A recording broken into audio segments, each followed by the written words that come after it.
Après l'annulation de ses concerts, Bertrand Cantat réclame le droit d'exercer son métier. Bertrand Cantat annonçait le lundi 12 mars dernier qu'il annulait l'ensemble de sa tournée estivale, pour mettre fin à toutes les polémiques. Il a par la suite publié un communiqué sur Facebook pour réclamer le droit de revenir sur scène. Bertrand Cantat pourra-t-il un jour remonter sur une scène sans que des associations dénoncent ce retour? Le chanteur, condamné il y a près de 15 ans pour le de sa compagne Marie Trintignant, a annoncé le lundi 12 mars dernier qu'il annulait l'ensemble de sa tournée estivale, pour mettre fin à toutes les polémiques et faire cesser les pressions sur les organisateurs. Dans un texte publié sur Facebook, le chanteur réclame le droit de retrouver une vie normale. L'ancien chanteur de Noir Désir explique « Il est des trous noirs dans le tissu de la vie qui ne se comblent pas.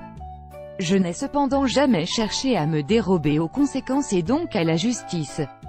J'ai payé la dette à laquelle la justice m'a condamné. J'ai purgé ma peine. Je n'ai pas bénéficié de privilèges. Je souhaite aujourd'hui, au même titre que n'importe quel citoyen, le droit à la réinsertion. Le droit d'exercer mon métier, le droit pour mes proches de vivre en France sans subir de pression ou de calomnie. Le droit pour le public de se rendre à mes concerts et d'écouter ma musique. 75 000 signataires. Ils sont nombreux à s'être élevés contre la venue de Bertrand Cantat sur la scène de nombreux festivals. Près de 75 000 signataires ont déclaré être contre la représentation du chanteur lors du festival Papillon de Nuit, qui se tiendra à Saint-Laurent-de-Cuves dans la Manche entre les 18, 19 et 20 mai prochains.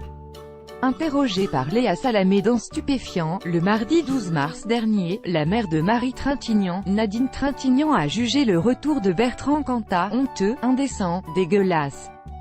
Commentez, partagez cet article partagé sur Facebook sur le même sujet. L'élu l'actualité closermac.fr dans votre boîte mail. Inscription newsletter. Vous êtes bien inscrit à la newsletter avec l'adresse « Je souhaite aussi recevoir les bons plans » des partenaires du site. Conformément à la loi numéro 78/17 du 6 janvier 1978, relative à l'informatique, aux fichiers, aux libertés, vous disposez d'un droit d'accès et de rectification des données à caractère personnel vous concernant.